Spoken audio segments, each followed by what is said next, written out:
is the fight for greatness. For 25 years, you've been helping to make our roads safer by doing the right thing. You've been the designated driver, you've stayed over, called home, you've called a cab or a friend, and planned ahead. Let's keep doing the right thing. Support sober driving by getting yourself and your friends home safely. Do the right thing. Visit ArriveAlive.org to find out more. Arrive Alive. Drive sober. Our family used to be so fun. Now my brother takes care of me. I miss Mom and Dad being around more. Mom says things are going to get better.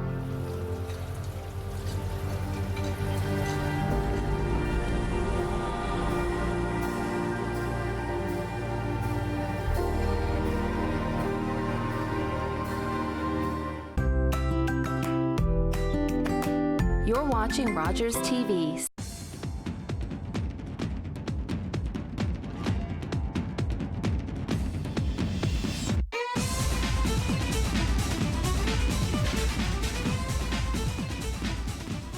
Hello everybody, my name is Jason Piercey and this is Out of the Fog. Fun show tonight. I know, I say that every night. We have a bunch of guests. We got people in costumes. You're going to be seeing like Marvel superheroes. And we're going to talk about people who are helping other people. Broken Earth. Like there's a lot to talk about. It's a lot of good. It's a lot of fun. It's a lot of happiness. We will be right back with these guests right after this.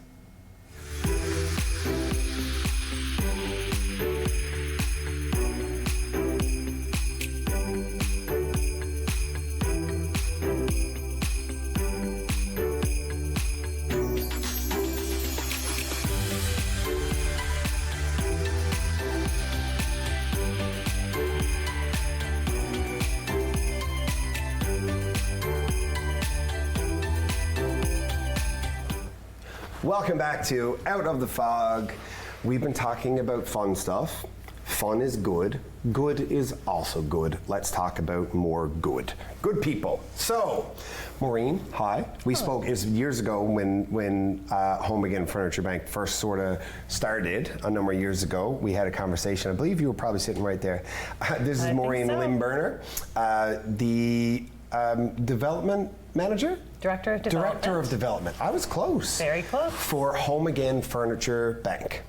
I'm going to get you to tell us all what that's about in just a moment after I introduce Michelle. Michelle Murphy, hi, how are you? I'm great, how are you? I'm doing really well on account of people who dedicate their lives to the kind of things that you have been dedicating your life to. So you are a nurse, but you're also with Team Broken Earth. I am, yeah. I've been with Team Broken Earth since 2013, and yeah, it's a fantastic thing. I love every minute of it. Yeah. And yeah. So let's tell people what Team Broken Earth is, just so that we have context, because you guys have a collaboration coming up that we want to get to. But let's understand who you each are first. What's Team Broken Earth? So we're a medical organization, not for profit, a registered charity within Canada, and we have grown into a national organization with teams from St. John's right out to the other end in Vancouver, BC. So what do you do? Like, let's be like really tactile in a way that the audience can understand. What does Team Broken Earth do? So again, we're a medical team, so we provide medical care to underserviced populations around the globe. Wherever the need is, if there's a reach and we can get there, we're there to make it happen. Okay. Yeah. And we not only provide medical care, we also have a focus on education.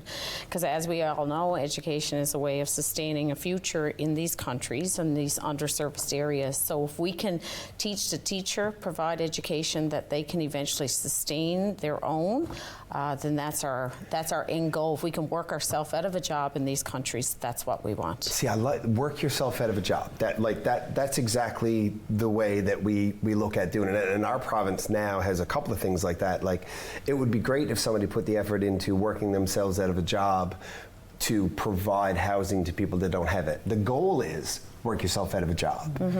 That's hard to do in politics, of course, because you don't want to be out of a job.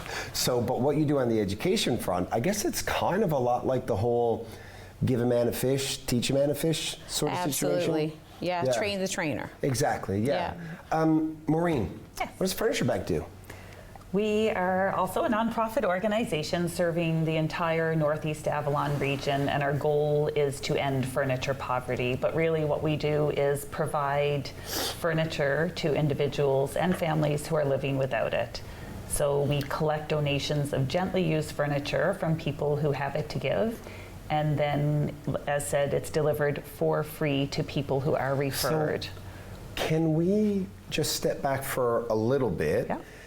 I'm going to imagine that almost every person who's watching this right now just heard the phrase furniture poverty and we're like, what? I don't know if it occurs, and check your privilege, Jason, because it never would have occurred to me before that there's such a thing as furniture poverty. I never wondered, like, what am I going to do? I got nowhere to sit. What am I going to do? I got nowhere to lie down to sleep. What am I going to? It never would have occurred to me, other than having conversations like this, which is why I'm partially so grateful for our community and for Rogers TV in particular, that I get to have these conversations and amplify voices. So, how prevalent is furniture poverty?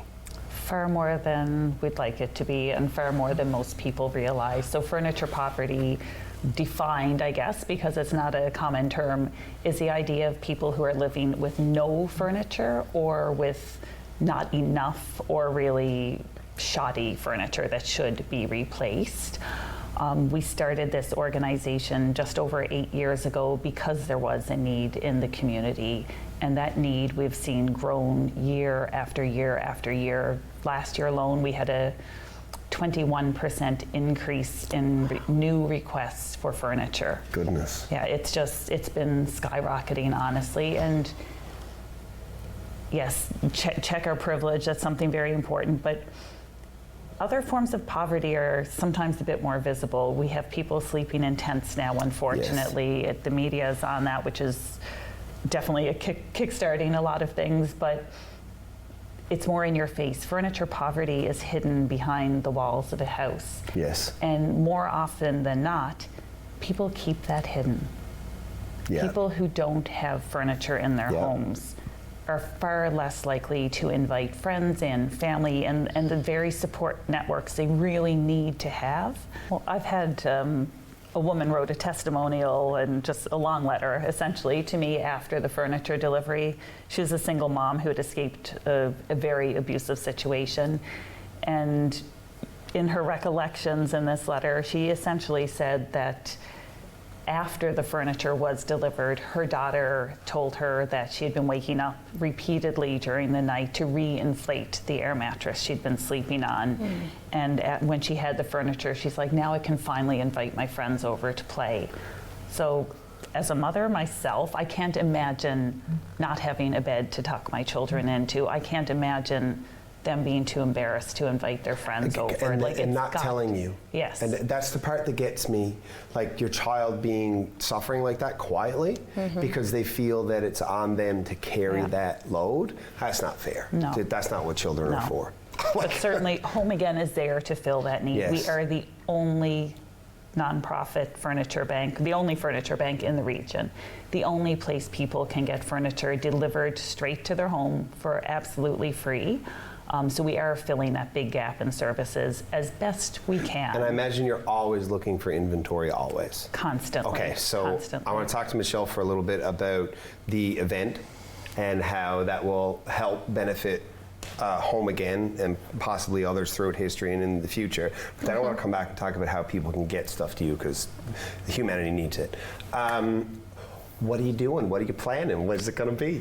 It's a fantastic show. So this is our third year running. We done our first show was pre-COVID.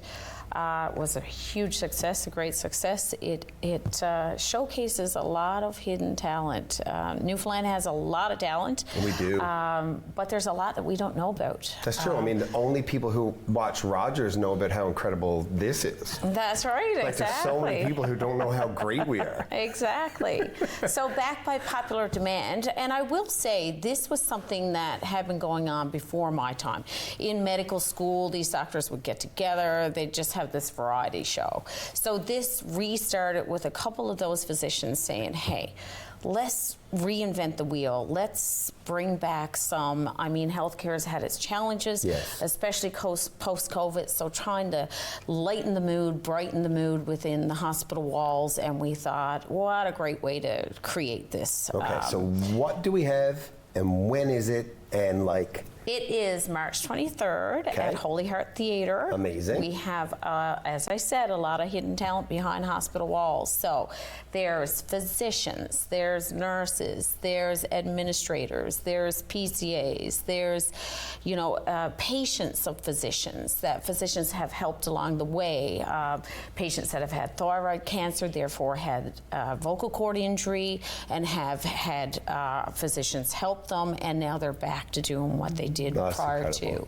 Yeah, so it's really good. And patients that have had hand surgery that played instruments their whole life, but because of their surgery have been hindered from doing that, but they're back at it because of. So the show really highlights a lot of that hidden talent. It's a fantastic night. I personally relate so hard to that whole concept. Like, this whole arm is like made of metal. I could barely use my hand a couple of years ago. Now I'm finally getting back to playing guitar, so I can only imagine how empowering and how exciting and how incredible it is for to witness that sort of physicians thing. And patients now performing together. I know, so it's a really great, That's incredible. Because each a, one wouldn't be there without the other. Exactly. It's amazing. Okay, so where can people go to get signed up to go do this, to witness it? Because we have some of the fun, because it's a fundraising effort. It's 100% a fundraising effort, yes. So the funds raised go to, I mean, all the performers are giving up their time, their talent, which is absolutely amazing to make this happen. And the funds raised will be shared between Team Broken Earth and Home Again Furniture Bank. Yes. Amazing. Yeah, so it's the 23rd of March. Doors open at 6:30, show starts at 7. There is no break in between, and it will finish, you know, it's about an hour and a half run a show, but by the time it's over, you'll go, wow, amazing, where did that time just go? So they should go, so this should be, if somebody's interested and they want to go, they're going to the Holy Heart box office? They go to Holy Heart box office, yeah. Excellent. And so we're about half sold out at this point. It's like a variety show musical performance kind of thing? Absolutely. Amazing. Yep. Cool. It's really good. Okay, so I need to do this. You do need to do it. Mom, I know you're watching this. So remind me the next time you're out to get tickets for this show, because we're going to want to go and you're going to cry. You're like, that could be you. And it's going to be amazing. Yeah, it is. So also, let's talk more about Home Again. Where can people go? Because we all got stuff lying around that we're like, well, it's no good for nothing. No, you're privileged and you're too good for yourself. This is wonderful and it's great, and it'll make some child feel comfortable enough that their friends can come over. So like, where do those people go to learn about this? I direct everyone to our website. It's homeagainfb.ca, and it will be up on the screen for sure. But you'll find all the information you need, whether it's donating furniture or if you need furniture. It directs you along there. Thank you for throwing that in there, because I assumed, if you're watching this, that like, and I shouldn't have, and that's why people find themselves, see, check your privilege, Piercey.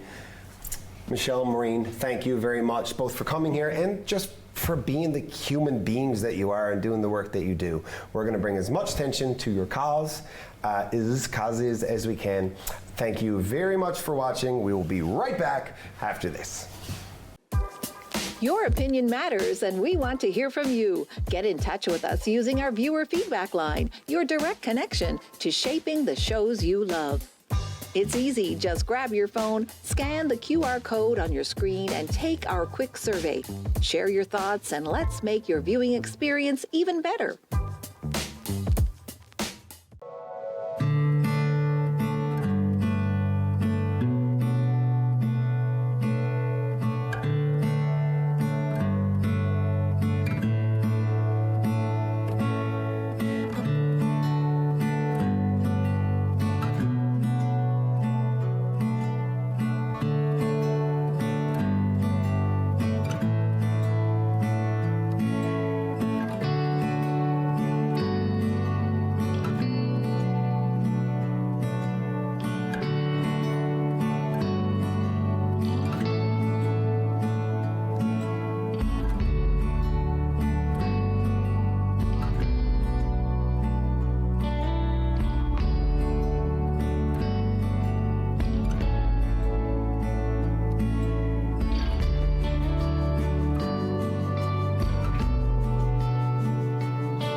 Welcome back to Out of the Fog. Okay, if you're like me, you either watched Sesame Street growing up, or your children did, your grandchildren, whatever the case. And do you remember that bit where they had the song where like one stands out and one don't? Which one of these things just doesn't belong?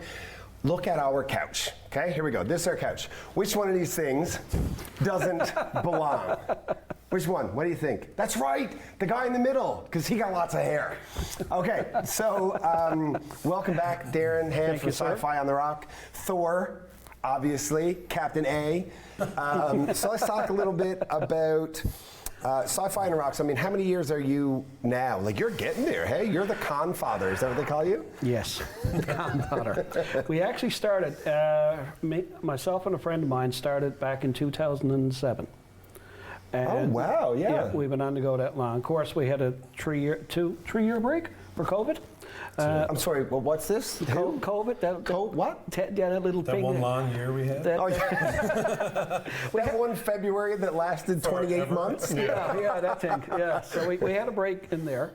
But we've been on to go since 2007, yeah. That's cool. That's really cool. So just before I talk to these handsome, well-dressed gentlemen next to you here, let's just sort of discuss for a second for the audience what a sci-fi convention would be, or what Sci-Fi on the Rock is, what people can do when they're there, but more importantly, and maybe I'll talk to you gentlemen about this, like, what it does for the people who are a part of the community, because I think that's probably the funnest, that's probably the coolest part. But first, what is Sci-Fi on the Rock? Sci-Fi on the Rock is more or less a comic convention. And you've heard the phrase, the Comic-Con in San Diego and all that. And we've all watched Big Bang Theory, and they talk about it all of the time. This is what that is. This is exactly what that is. I don't like calling it a smaller scale, but it's the same formula.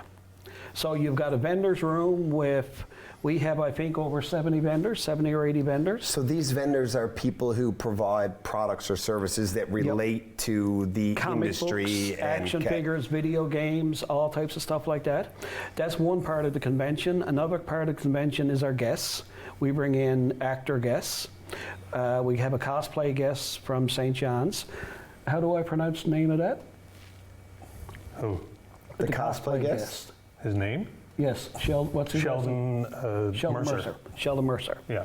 Oh, I believe I interviewed Sheldon Mercer once years ago. He builds really big, like elaborate cosplay sort of. Oh yeah, okay. I've done this before. He does Doctor Strange. He does amazing Doctor Strange. Yep. Yeah. All in his home. Yep. Our MC's name is Mike McCluskey, Fat Apollo from Halifax. Okay. And we have three actor guests. Brian Dobson. Brian. Is he the Star Wars? Both of them are Star Wars. We got we have two Brians and a Michael. And a Michael. I know. Andre's the guy that knows about the Michael guy. Yeah. Exactly. So let's talk about that, because you've got a Mike Myers. No, I have a Jason. You have a Jason. Sorry, Jason. My mistake. You have a Jason. You have Jason. I do Jason Voorhees, a bunch of different versions of him, but on the same line, Michael Myers. The guest name is Tyler Main. He's Canadian. He's from Saskatchewan. Very large man, makes me look tiny. He's about 6'8", 6'9". He's been in a bunch of Hollywood movies. He was Sabretooth in the first X-Men movie. Yeah. He was Ajax, the guy, he actually had a big hammer, in Troy, the Brad Pitt. Yes. That movie about the Trojan War. And he played Michael Myers twice in the Rob Zombie remakes of Halloween back in the 2004, 2005 which was a totally different Michael Myers character. Yeah. In a lot of ways. I think it's the most menacing one that out of all but they still use the same William Shatner type mask. Yes. So a lot of people don't know that really, that Michael Myers, his face is William Shatner. That's what the mask is. It's the Inside Out William Shatner mask. And people don't realize that that's what it is. But anyway, so that's cool. So he's going to be there. Michael Myers. That's awesome. Yep. That's really awesome. He almost came to Newfoundland a couple of years ago. He was going to be a guest at Newfoundland HorrorCon. Yes. But I think that was during the COVID time, and it got canceled. What? So. Sorry? The thing, everyone was wearing masks, but not for cosplay. Yeah. So, while I'm still talking to you, Thor, how does somebody who is into cosplay, now of course cos is costume, so people who want to dress up to whatever character as an homage because it's fun, or because they're a part of whatever organization, they feel like a community, I assume. Yeah. How does one decide upon a character? Like, how did you do, you said Jason for one. Yeah. Thor, obviously. Yeah. How do you make those decisions? Well, sometimes it's you're a fan of the movies or the cartoon or whatever, from childhood or whatever, and you've always wanted to be that character, even when you were a kid going around for Halloween, dressing up and whatnot. I decide a lot of my characters based on their size. Yeah, like it would be weird for you to be Ant-Man. Or Robin. Yeah. Yeah. or Robin or Spider-Man or whatever. So I usually... You're a better Little John. Yeah, exactly. I'm better Little John than I'm a Robin Hood. So, I do Jason, Thor, Bane, the Batman villain. Yeah. A bunch of other characters like that are bigger in size that I can imagine. Moose from the Archie comics. Yeah. And ones that I can see myself being. So then I just start looking for stuff my size and trying to do it that way. He actually done a Charlie Brown one year. I did Charlie Brown last year. Yeah, That was a big Charlie Brown. That's not that. That was a big fan favorite. That was unexpected. It's like Charlie Brown belt. Like he's big. Well, see, that's the thing. Yeah, it was Charlie Brown grown up. So that's when I still shaved my head. Charles Brown. Charles Brown. Yes. Yeah. Not Chuck Brown. No, that's Charles. Yeah. Yeah, so Cool. I got the That's yellow shirt, and I did the the zigzag, and that's when I shaved my head, and I actually drew his little curl on my head. That's funny. Yeah, so that was it was Charlie Brown life size. So. And did you just run around like missing footballs and falling down? I tried to find myself like a Lucy or whatever to hold the football. That's but cool. not that. I just carried my little stuffed Snoopy around with me and just act all sheepish. That's awesome. Yeah. Oh, that's really cool. And now, okay, so Captain America. Yes. Major Captain Steve. Captain. You've been Captain America for a spell. I think, like, how many times have we chatted with you on this couch? I mean, is it 4, 3, 5, I'd 7? say, it's been a while. At least 3. Like, Captain America from the Marvel Universe has become so iconic now versus Captain America from the comic books, which is like, so do you, like, are you settled into Cap now? Or is it like, people expect it from me an awful lot, and I don't mind because it's fun. I dress up in this, and people get really excited about it. Whether they're and like the kids are all involved. Parents and sometimes get more excited than the kids because they grew up on the comics like that. Yeah. Now the funny thing is the first suit that I ever wore was happened to be at the Spirit of Halloween, and they had one of those spandex quilted suits that make me look a lot bigger than I am, and so I picked that up, and I was like, this is really cool. And a lot of money later. Yeah. So it ended up is going. A habit. Yeah, it went from a quilted Halloween costume to movie quality suit. Right? Yeah. So, Darren, you're not in Get Up. No, I figured I'd come. Yeah. So, are you a cosplayer? I dress in a lot of Star Trek. Okay, so that's your jam. Star Trek is my thing. So, are you like, because Star Trek in and of itself, like, I mean, there's a Star Trek universe, but there's so many different versions. Do you? So for me, it's Next Generation. That was like where I grew up. So you know, Picard and Riker and Data and all of those. I got a costume from each show. Yeah. Okay, that don't surprise me. That don't surprise me. So, who goes to Comic-Con and who doesn't know they should? Everybody goes to it. We get people going to Sci-Fi on the Rock from every walk of life. A lot of the times, like Dave just mentioned, it's not only the kids, it's the adults. Yeah. We get like kids. All ages. All ages. And every walk of life, doctors, students, doesn't matter. Because everybody's into a little bit something that's geeky or nerdy. Yep. Somebody will like video games or books, comics, movies. D&D, we have a D&D. We have yes. people playing D&D games for Board the whole games. thing. We have a place where people can go and try out the latest board games and stuff like that. That's cool. We also have like a bunch of, there's this group called Retro NL, I believe they're called. I'll probably get in trouble for saying it wrong. No, that's right. And they basically... That's okay, it's only on television. It's only on television. At least I'll not say the date's wrong this time. But, well, let's get that out of the way. When are we? We're April 19, 2021? April 19, 2021, Friday, Saturday, and Sunday. And we'll go to sci-fionntherock.com. Yes. To get an idea of like when, where, access, the schedule, the agenda for different things. And is there like a cosplay parade sort of? Is there a moment in time where you would go and there's any kind of like, is there a competition? Well, there's a costume contest held on Sunday. Early in the afternoon is one for the kids, and then there's the adult one. But during the weekend, we've got our fine cosplayers. They do meet and greets. Oh, so like come meet Thor, come meet Captain. We have a schedule, and it's basically come meet Marvel characters at this particular time. Or Disney, or just the Spider-Verse, all the Spider-Men, all the Spider-Man. We're usually in the lobby of the hotel, so everybody can approach us. So as you come in, you can, while you're waiting for your tickets and stuff, you can get your pictures with Absolutely amazing. Fun for all ages, quite literally. Darren, Thor, Kat, thank you for coming out.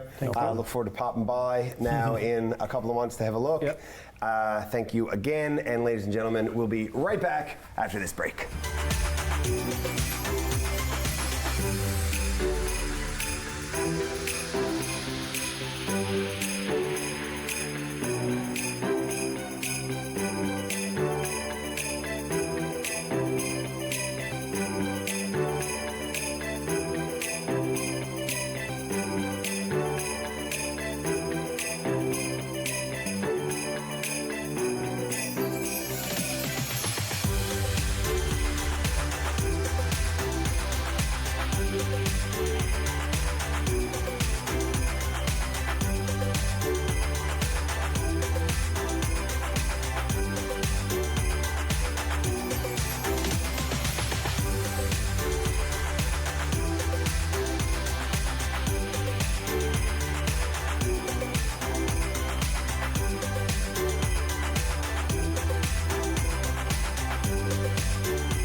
Welcome back, friends.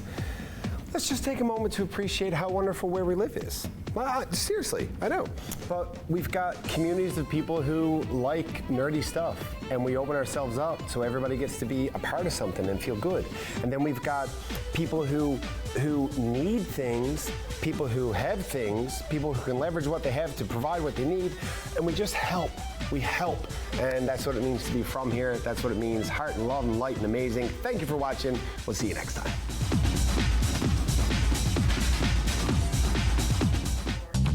This program is brought to you by Ignite TV. Now you're in command. Visit Rogers.com for more details.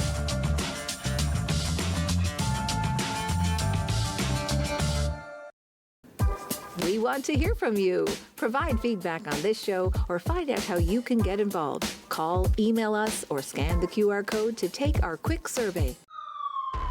This job brings people together.